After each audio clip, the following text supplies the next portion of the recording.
ഹൈന്ദവ വിശ്വാസികളായ നേതാക്കളെയാണ് സംഘപരിവാർ ബന്ധം ആരോപിച്ച് പാർട്ടിക്കുള്ളിൽ തന്നെ ഒറ്റപ്പെടുത്തുന്നത് എന്നാണ് വെട്ടൂർ ജ്യോതിപ്രസാദ് ആരോപിക്കുന്നത്.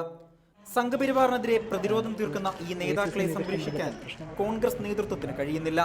പല പ്രമുഖ നേതാക്കളെയും ഇത്തരത്തിൽ ഒറ്റപ്പെടുത്തി പാർട്ടിയെ ദുർബലപ്പെടുത്തുന്ന സാഹചര്യമാണ് നിലവിലുള്ളത്.